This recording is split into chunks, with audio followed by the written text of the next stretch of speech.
There's nowhere to run.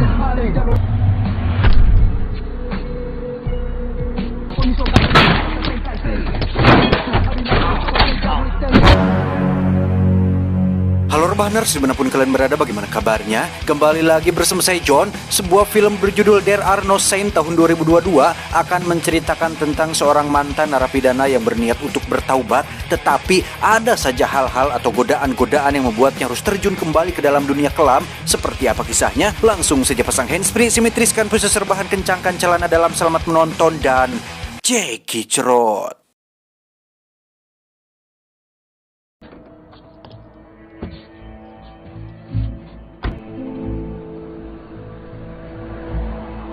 Kisah akan berfokus pada seorang pembunuh bayaran yang sudah melakukan sebanyak 371 pembunuhan terhadap anak-anak, dewasa, remaja, orang tua, dan masih banyak lagi. Dia bernama Neto Niente. Saat ini dia sedang mendekam di penjara selama bertahun-tahun akibat pembunuhan terakhir yang dilakukannya pada seorang wanita dan anak kecil. Dia akhirnya menyerahkan diri ke polisi setelah merasa bersalah atas apa yang dilakukannya pada aksinya yang terakhir tersebut. Welcome back.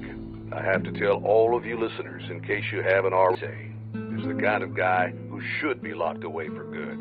Dan tepat hari ini, Neto akhirnya resmi bebas dari penjara setelah mendapat bantuan dari seseorang yang memiliki hutang budi padanya. Entah apa yang akan dia lakukan setelah keluar nanti, tetapi dengan tato yang dia miliki di badannya, orang akan selalu tahu dan selalu ingat apa yang telah dia lakukan di masa lalu.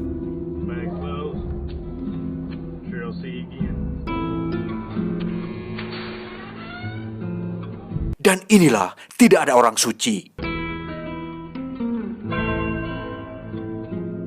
Mari saya perkenalkan dengan seorang pria bernama Carl Abraham. Ini babangusnya. Dialah orang yang telah membantu Neto keluar dari penjara sekaligus menjemputnya dari penjara. Saking hutang budinya, Carl memberikan beberapa kebutuhan seperti uang, pakaian, handphone, sekaligus kendaraan agar supaya Neto punya modal untuk memulai kehidupan barunya.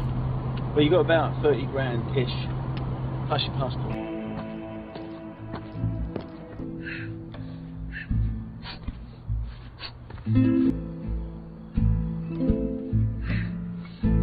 Saat sedang di hotel itulah mobilnya tiba-tiba berbunyi pertanda ada orang yang baru saja menyentuh mobilnya. Di mana saat Neto keluar, tiba-tiba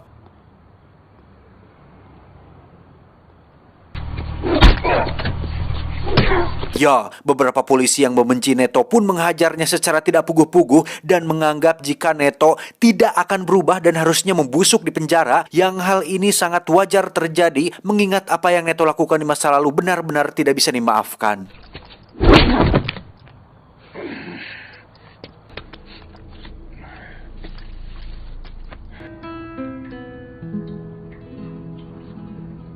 Keesokan paginya, Neto pergi menemui mantan istrinya bernama Nadia. Ini rarainya, tujuan Neto datang bukan untuk Nadia, melainkan untuk anak laki-lakinya yang masih berusia 11 tahun yang bernama Julio. Ini cucungiknya. Julio sangat bahagia akhirnya bisa berjumpa dengan sang ayah. Namun Julio langsung nampak murung ketika Neto tidak bisa tinggal di sini bersama dia dan ibunya. Ditambah dengan sikap pacar ibunya yang sering kasar, bahkan bertindak berlebihan ketika dia atau ibunya melakukan kesalahan. I knew they let you go. See the mistake. I never stopped praying. You have to go. Ethan will be home soon. But Mom, Setelah memotret wajah anaknya untuk disimpan dan dipandangi ketika sedang jauh, Neto tiba-tiba kepikiran tentang apa yang dikatakan oleh Julio terhadap pacar ibunya yang sering kasar. Neto tentu tak tega jika mantan pamajikan dan anak kandungnya diperlakukan tidak layak, sehingga Neto segera pergi ke sebuah klub yang dimiliki oleh sahabatnya, seorang bos gangster Meksiko bernama Bailarin. Ini bebenguknya untuk bertanya mengenai latar dan asal-usul kehidupan pria yang menjadi kekasih baru mantan istrinya.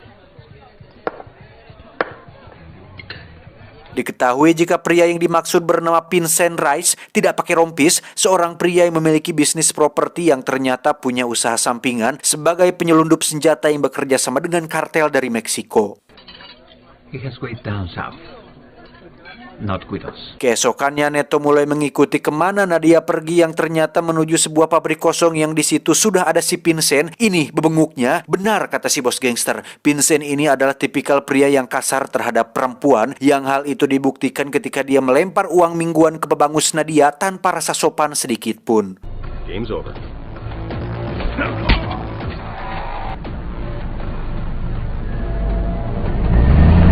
Pulang ke hotel, di situ sudah ada Julio yang menunggu. Neto pun mengajak anak kesayangannya untuk tidur siang di sana, sementara dia melihat beberapa gambar buatan Julio sendiri yang di situ terdapat wajah ayahnya sendiri yang membuat Neto makin nyaah atau sayang kepada anaknya. I have to take you home, okay? I want to stay here. Setelah mengantarkan anaknya pulang, Neto pun pergi makan sendirian di dalam mobil. Di situ dia mendapat SMS dari Nadia yang menyuruhnya untuk menjauh dari Julio, mengingat banyak musuh di luaran sana yang bisa setiap saat ikut membahayakan anaknya sendiri.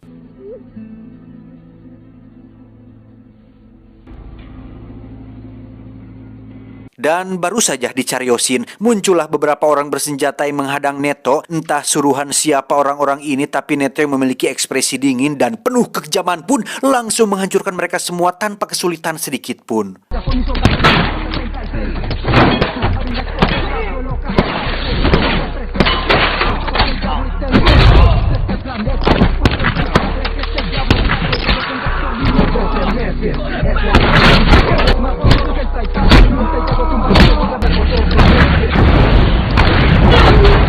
Saat pulang itulah Neto mendapat telepon dari Julio yang mengatakan jika saat ini rumahnya tengah diserang oleh beberapa orang tak dikenal, sehingga Neto langsung bergegas untuk pergi ke sana saat itu juga.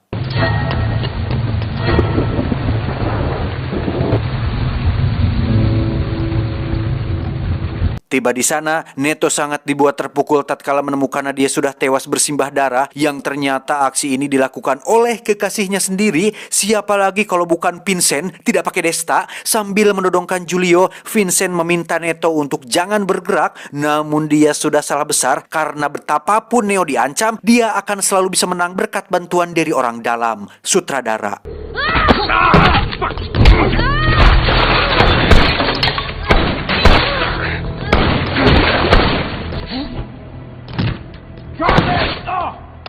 Tak lama setelah baku tembak selesai, datanglah beberapa polisi ke TKP sementara Neto harus merelakan anaknya diculik oleh Vincent. Entah apa yang sebenarnya sedang terjadi, tetapi akibat dirinya ada di sana, Neto dituduh sebagai pelaku kejadian tersebut dan kembali harus menjadi buronan pihak kepolisian.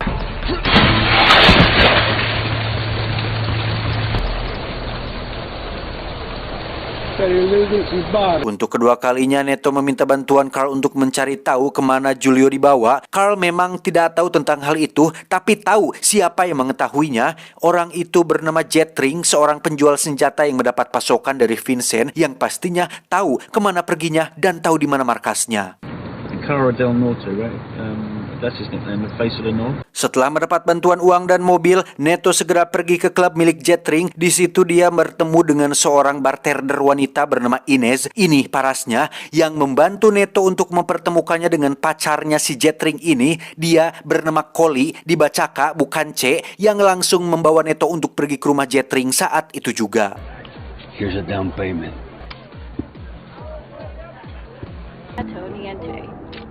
A statewide manhunt from Dallas Fort.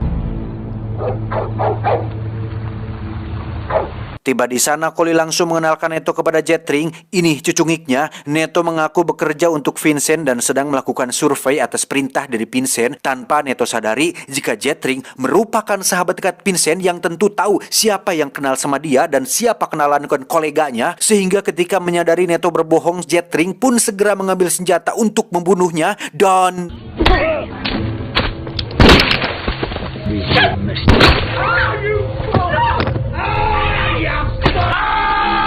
Setelah mendapat informasi mengenai kemana Vincent pergi, Neto pun kembali ke klub untuk menemui Inez dengan tujuan untuk meminta bantuan menyeberangi perbatasan sesuai lokasi tempat Vincent bersembunyi. Tapi tiba-tiba muncullah 3 pemuda Meksiko yang meminta Neto masuk ke toilet, yang di situ mereka bertiga sudah salah besar karena tidak tahu pria macam apa yang sedang mereka hadapi saat ini.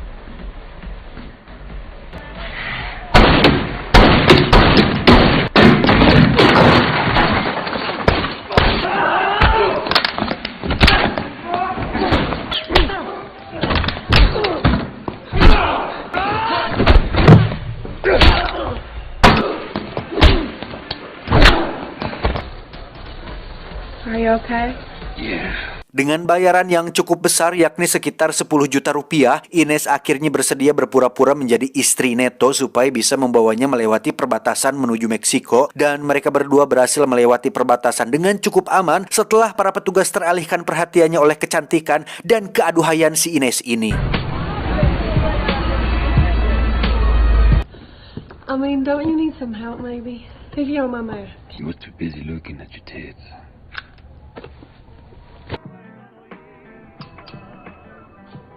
Tiba di penginapan, Neto mempersilahkan Ines untuk pergi atau pulang kembali karena tugasnya sudah selesai. Namun setelah Ines mendengar cerita tentang kronologi dan tujuan Neto datang ke sini, Ines bersedia untuk membantunya lagi dengan bayaran 2 kali lipat dan akan mencoba menggoda Vincent dengan skill manjanya sampai Julio anaknya berhasil didapatkan. So you have children? Oh, not yet. Yeah, I guess you can just show me the facilities, you know.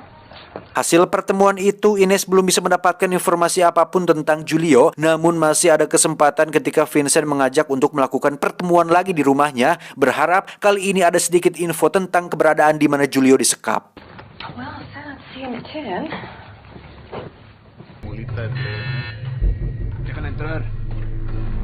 Tiba di rumah Vincent, Ines langsung diajak sasarengan atau minum bersama-sama, di mana di situ Vincent tiba-tiba menampar Ines karena ternyata sudah mengetahui jika Ines hanya berpura-pura mendekatinya karena ada suatu tujuan tertentu yang ketika Ines akan disakiti, tiba-tiba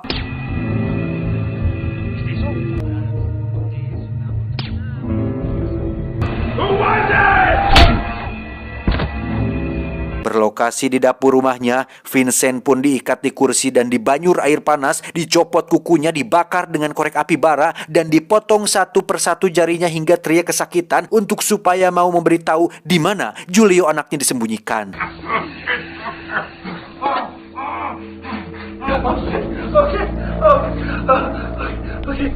Dan rupanya Julio sudah dijual kepada seorang pria bernama Sans, seorang mantan agen rahasia ATF yang sekarang menjalankan bisnis penculikan orang-orang terkenal, di mana Vincent sengaja menjual Julio untuk mendapatkan uang demi bisa melunasi hutangnya.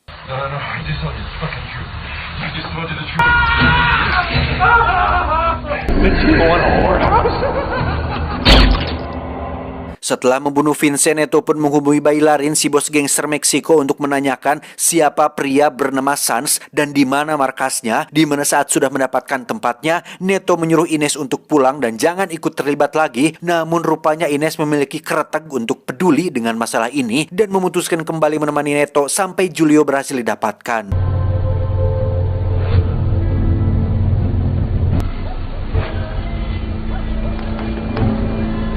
So the senior Sans guy is not just a kidnapper, is he? Berlokasi di Sasana Tinju, Neto mulai bertanya di mana Tuan Sans berada, yang ketika sedang menunggu, tiba-tiba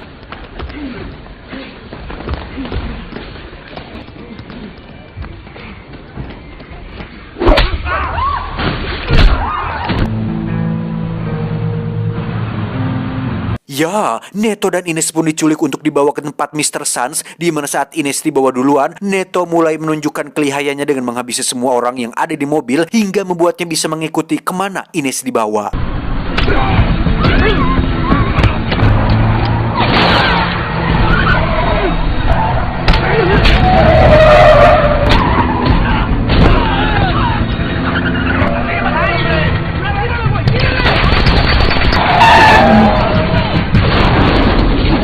Berlokasi di hutan belantara, Neto pun mulai berjalan mengikuti jalan menuju markas Mr. Sans. Neto masuk ke dalam ruangan CCTV yang di situ terdapat banyak sekali korban-korban penculikan, yang salah satunya adalah Ines. Dan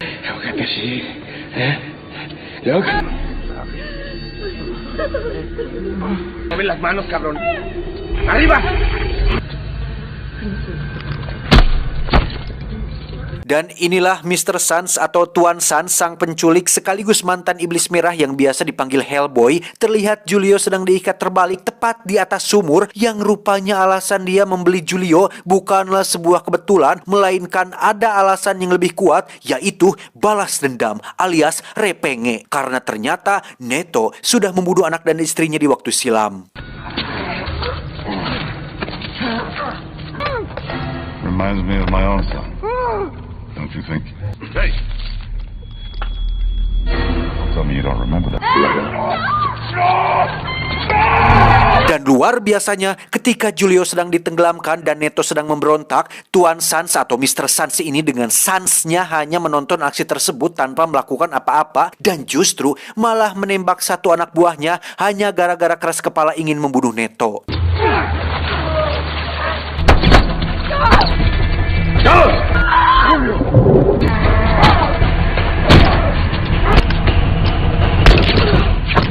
Rupanya Mr. Sans tidak ingin Neto mati duluan sebelum bisa merasakan sakit hatinya ketika darah daging sendiri mati tepat di depan kedua matanya. Di mana saat semua anak buahnya sudah mati, Mr. Sans pun menghampiri Neto untuk merasakan rasa puasnya telah membuat dia menderita dan...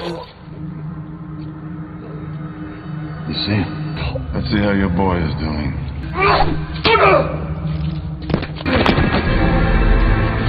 Setelah semua selesai, Neto pun menggendong jasad Julio bersama dengan para korban lain termasuk Ines yang setelah menguburkan anaknya dengan layak, Neto pun membuka bagasi mobilnya yang di situ sudah ada si Bailarin, si bos gangster yang diketahui sudah berkhianat dengan memberitahu kemana dan bagaimana dia pergi, sehingga Neto memutuskan untuk tidak jadi bertaubat dan akan terus membunuh seperti apa yang biasa dia lakukan di masa lalu. Tamat, ending yang cukup membagongkan. Apa yang kita tanam, itulah yang kita tuai. Sama seperti Neto yang sudah berbuat jahat di masa lalu, dia pun harus merasakan betapa menderitanya korban-korban dia ketika kehilangan orang yang disayangi. Bagi manusia ini cukup adil, tetapi karma memiliki caranya sendiri untuk menyeimbangkan segala hal yang ada di alam semesta. Ingat, sebaik apapun kita, yang benci tetaplah benci. Seburuk apapun kita, yang cinta tetaplah cinta. Tak perlu menjelaskan kebaikan kita karena yang menyukai kita tidak memerlukannya, dan yang membenci kita tidak akan mempercayainya. Saya John mewakili direksi yang bertugas mengucapkan terima kasih dan sampai jumpa di video selanjutnya. Adios, tulang lunak, asam manis.